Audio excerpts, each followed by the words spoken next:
Test 4. This is the Ielts listening test. You will hear a number of different recordings and you will have to answer questions on what you hear. There will be time for you to read the instructions and questions, and you will have a chance to check your work. All the recordings will be played once only. The test is in 4 parts. At the end of the test, you will be given 10 minutes to transfer your answers to the answer sheet. Now turn to Part 1.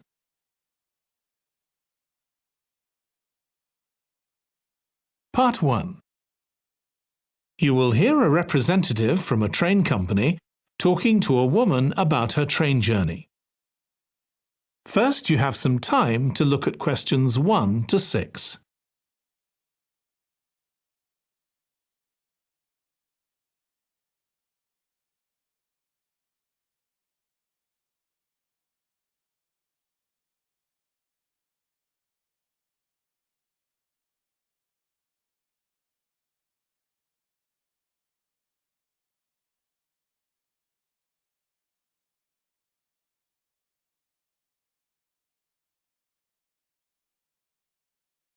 Now listen carefully and answer questions 1 to 6.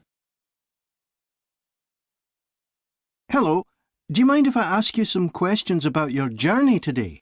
We're doing a customer satisfaction survey. Yes, OK. I've got about 10 minutes before my train home leaves. I'm on a day trip. Great, thank you. So, first of all, could you tell me your name? It's Sophie Bird. Thank you. And would you mind telling me what you do? I'm a journalist. Oh, really? That must be interesting. Yes, it is. So, was the reason for your visit here today work? Actually, it's my day off. I came here to do some shopping. Oh, right. But I do sometimes come here for work. OK. Now, I'd like to ask some questions about your journey today, if that's OK. Yes, no problem. Right. So, can you tell me which station you're travelling back to? Stormforth, where I live. Can I just check the spelling? Staunfirth?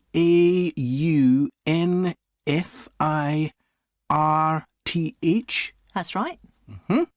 And you travelled from there this morning? Yes. OK, good. Next, can I ask what kind of ticket you bought? I assume it wasn't a season ticket as you don't travel every day. That's right. No, I just got a normal return ticket. I don't have a rail card, so I didn't get any discount. I keep meaning to get one because it's a lot cheaper. Yes, you'd have saved 20% on your ticket today. So you paid the full price for your ticket? I paid £23.70. OK. Do you think that's good value for money? Not really. I think it's too much for a journey that only takes 45 minutes. Yes, that's one of the main complaints we get. So you didn't buy your ticket in advance? No. I know it's cheaper if you buy a week in advance, but I didn't know I was coming then. I know. You can't always plan ahead. So, did you buy it this morning? No, it was yesterday. Right. And do you usually buy your tickets at the station? Well, I do usually, but the ticket office closes early and I hate using ticket machines. I think ticket offices should be open for longer hours. There's always a queue for the machines and they're often out of order. A lot of customers are saying the same thing. So, to answer your question, I got an e-ticket online. Before you hear the rest of the conversation, you have some time to look at questions 7 to 10.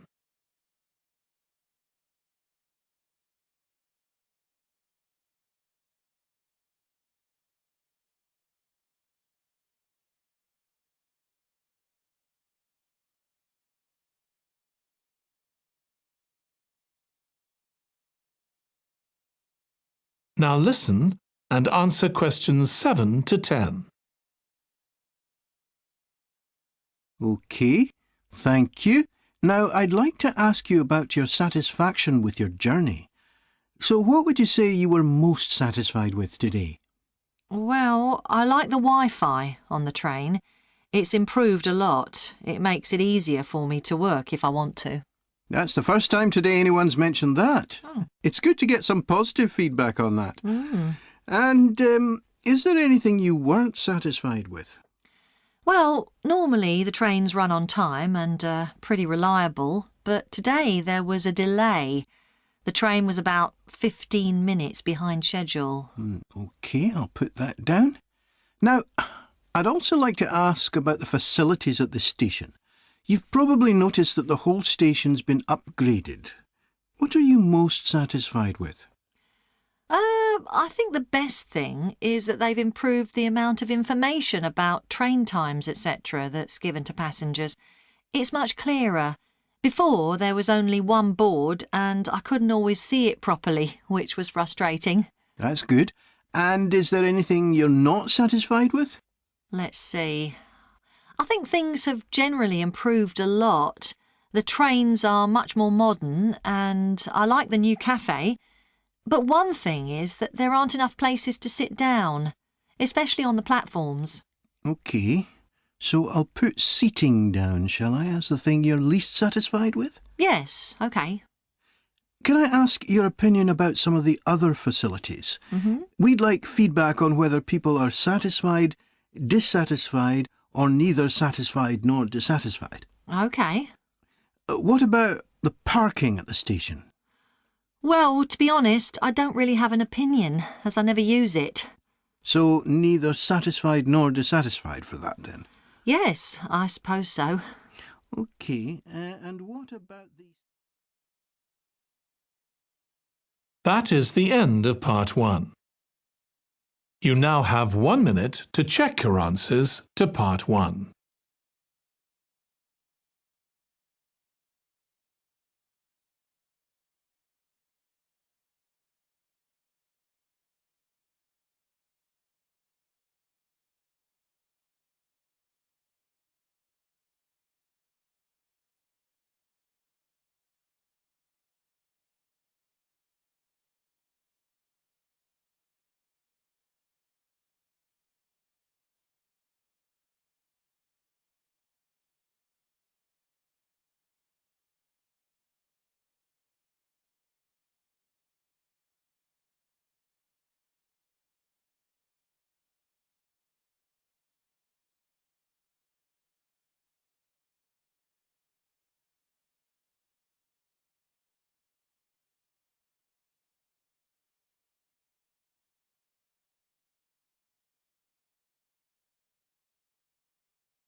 Part 2. You will hear the chair of a committee on park facilities addressing her local town council about changes that have been made to the park. First, you have some time to look at questions 11 to 16.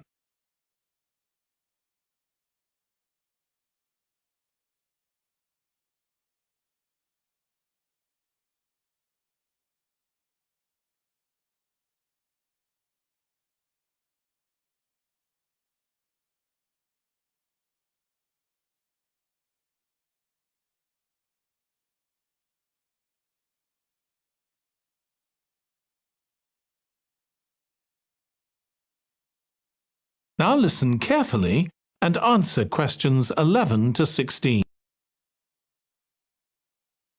As chair of the Town Council Subcommittee on Park Facilities, I'd like to bring you up to date on some of the changes that have been made recently to the Croft Valley Park.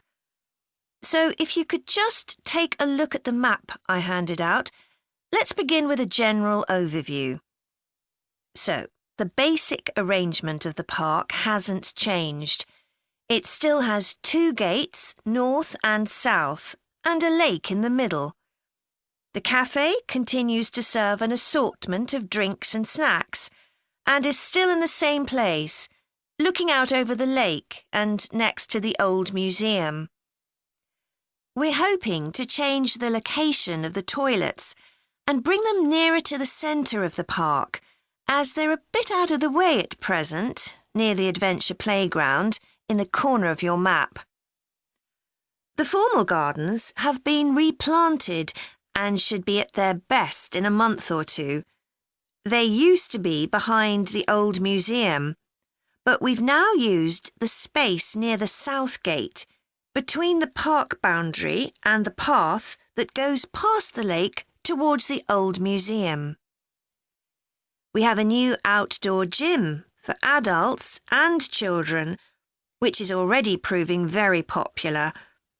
It's by the glass houses, just to the right of the path from the south gate. You have to look for it as it's a bit hidden in the trees. One very successful introduction has been our skateboard ramp. It's in constant use during the evenings and holidays. It's near the old museum, at the end of a little path that leads off from the main path between the lake and the museum. We've also introduced a new area for wildflowers to attract bees and butterflies. It's on a bend in the path that goes round the east side of the lake, just south of the adventure playground. Before you hear the rest of the presentation, you have some time to look at questions 17 to 20.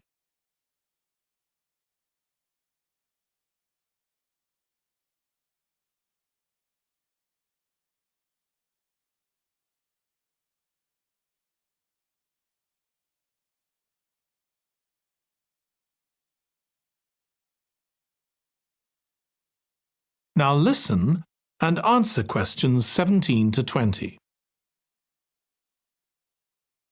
Now, let me tell you a bit more about some of the changes to Croft Valley Park. One of our most exciting developments has been the adventure playground. We were aware that we had nowhere for children to let off steam and decided to use our available funds to set up a completely new facility in a large space to the north of the park. It's open year-round, though it closes early in the winter months, and entrance is completely free. Children can choose whatever activities they want to do, irrespective of their age. But we do ask adults not to leave them on their own there. There are plenty of seats where parents can relax and keep an eye on their children at the same time. Lastly, the glass houses. A huge amount of work has been done on them to repair the damage following the disastrous fire that recently destroyed their western side. Over £80,000 was spent on replacing the glass walls and the metal supports, as well as the plants that had been destroyed, although, unfortunately, the collection of tropical palm trees has proved too expensive to replace up to now. At present, the glass houses are open from 10 a.m. to 3 p.m. Mondays to Thursdays, and it's hoped to extend this to the weekends soon. We're grateful to all those who helped us by contributing their time and money to this achievement. The gardens have really been That is the end of part 2. You now have 30 seconds to check your answers to part 2.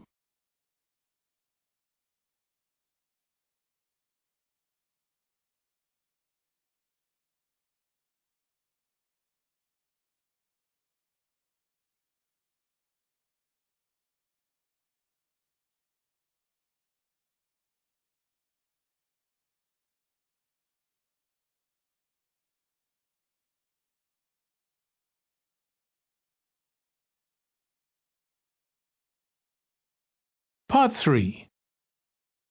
You will hear 2 students of social history called Annie and Jack discussing their presentation about refrigeration. First, you have some time to look at questions 21 to 24.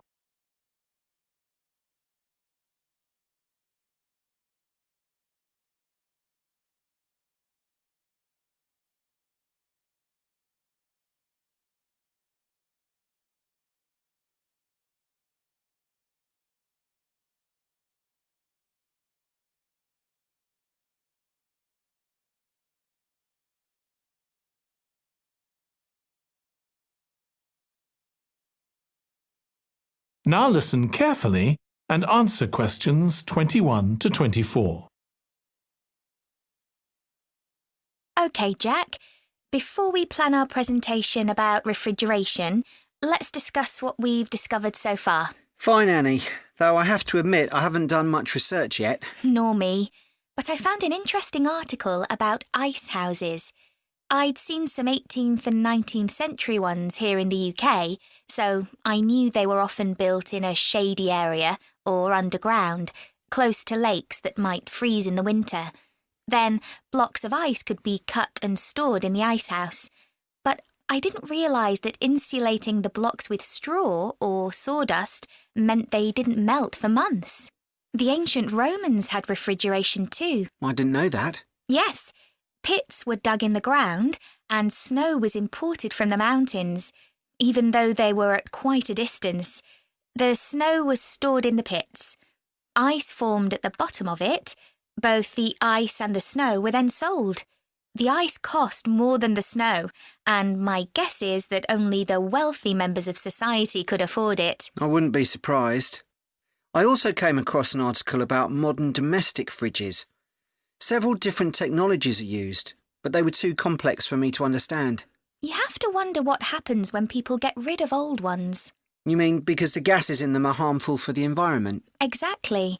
At least there are now plenty of organisations that will recycle most of the components safely. But of course, some people just dump old fridges in the countryside. It's hard to see how they can be stopped, unfortunately.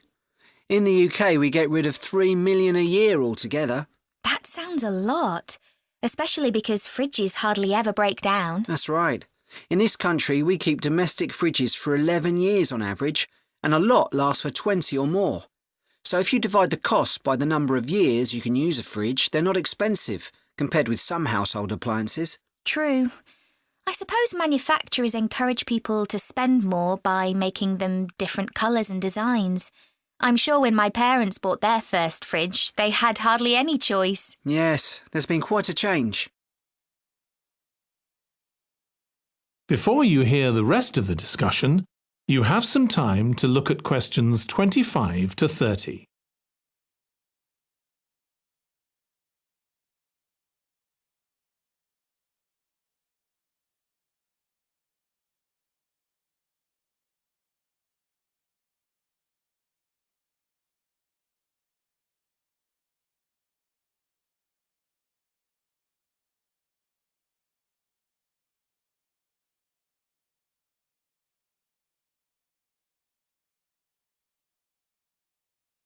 Now listen and answer questions 25 to 30. Right, let's make a list of topics to cover in our presentation and decide who's going to do more research on them. Then later we can get together and plan the next step. OK. How about starting with how useful refrigeration is and the range of goods that are refrigerated nowadays? Because, of course, it's not just food and drinks. No, I suppose flowers and medicines are refrigerated too. And computers. I could do that, unless you particularly want to. No, that's fine by me. What about the effects of refrigeration on people's health? After all, some of the chemicals used in the 19th century were pretty harmful, but there have been lots of benefits too, like always having access to fresh food. Do you fancy dealing with that? I'm not terribly keen, to be honest. Nor me. My mind just goes blank when I read anything about chemicals. Oh, all right then. I'll do you a favour. But you owe me, Jack. OK. What about the effects on food producers? Like farmers in poorer countries being able to export their produce to developed countries. Something for you, maybe? I don't mind. It should be quite interesting. I think we should also look at how refrigeration has helped whole cities. Like Las Vegas, which couldn't exist without refrigeration because it's in the middle of a desert. Right. I had a quick look at an economics book in the library that's got a chapter about this sort of thing. I could give you the title if you want to do this section. Not particularly, to be honest. I find economics books pretty heavy going as a rule. OK, leave it to me then. Thanks. Then there's transport and the difference that refrigerated trucks have made. I wouldn't mind having a go at that. Don't forget trains too. I read something about milk and butter being transported in refrigerated railroad cars in the USA right back in the 1840s. I hadn't thought of trains. Thanks. Shall we have a separate section on domestic fridges? After all, they're something everyone's familiar with. What about splitting it into two? You could investigate 19th and 20th century fridges, and I'll concentrate on what's available these days, and how manufacturers differentiate their products from those of their competitors. OK, that'd suit me. That is the end of part 3. You now have 30 seconds to check your answers to part 3.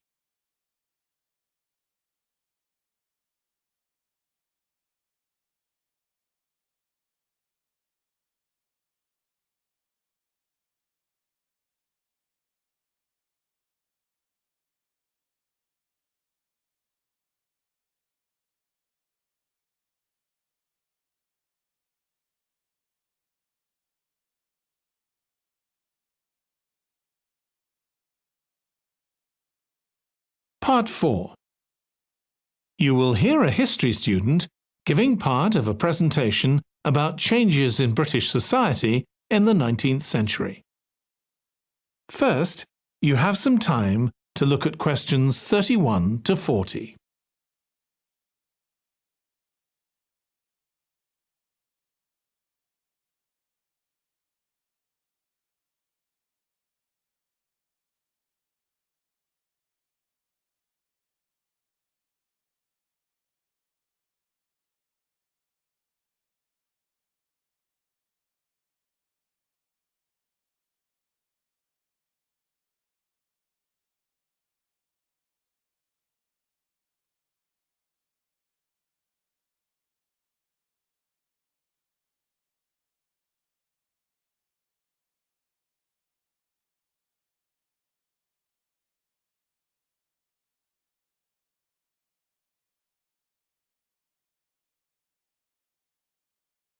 Now listen carefully and answer questions 31 to 40.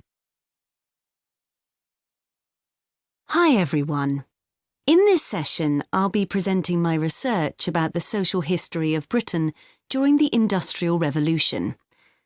I particularly looked at how ordinary lives were affected by changes that happened at that time. This was a time that saw the beginning of a new phenomenon, consumerism, where buying and selling goods became a major part of ordinary people's lives. In fact, it was in the 19th century that the quantity and quality of people's possessions was used as an indication of the wealth of the country. Before this, the vast majority of people had very few possessions, but all that was changed by the Industrial Revolution. This was the era from the mid-18th to the late 19th century, when improvements in how goods were made, as well as in technology, triggered massive social changes that transformed life for just about everybody in several key areas. First, let's look at manufacturing. When it comes to manufacturing, we tend to think of the Industrial Revolution in images of steam engines and coal. And it's true that the Industrial Revolution couldn't have taken place at all if it weren't for these new sources of power. They marked an important shift away from the traditional watermills and windmills that had dominated before this. The most advanced industry for much of the 19th century was textiles. This meant that fashionable fabrics and lace and ribbons were made available to everyone. Before the Industrial Revolution, most people made goods to sell in small workshops, often in their own homes. But enormous new machines were now being created that could produce the goods faster and on a larger scale, and these required a lot more space. So large factories were built, replacing the workshops and forcing workers to travel to work. In fact, large numbers of people migrated from villages into towns as a result.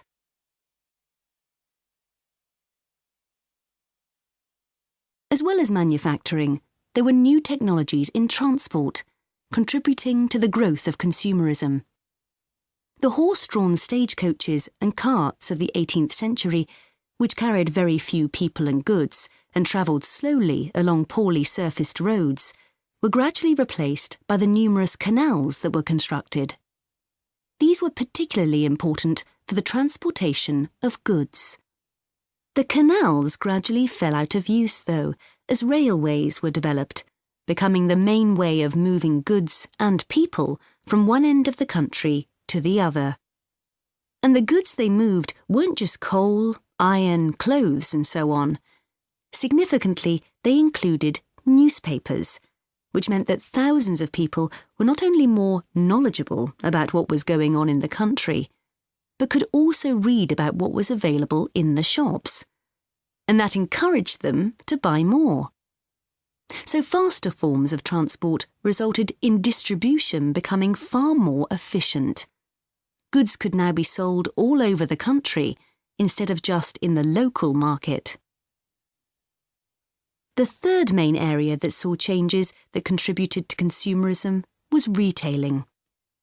The number and quality of shops grew rapidly, and in particular, small shops suffered as customers flocked to the growing number of department stores, a form of retailing that was new in the 19th century.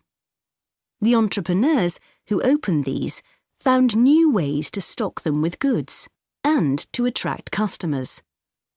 For instance, improved lighting inside greatly increased the visibility of the goods for sale.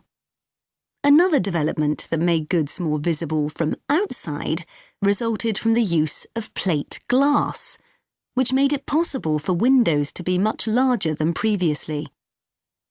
New ways of promoting goods were introduced too.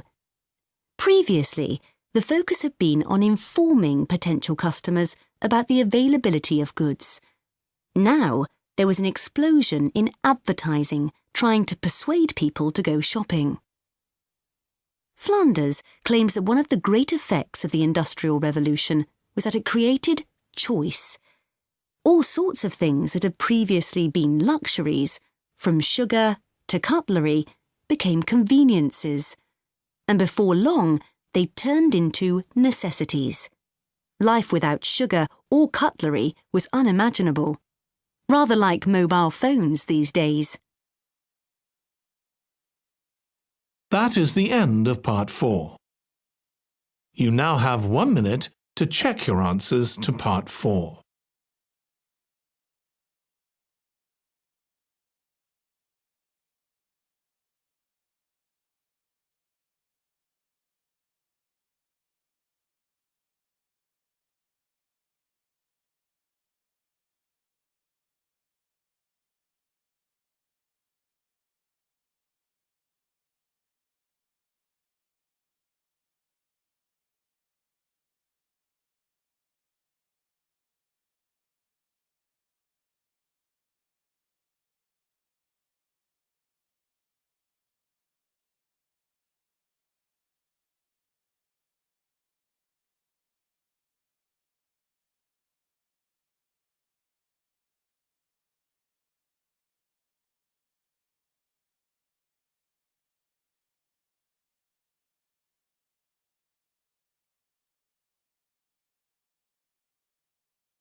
That is the end of the listening test.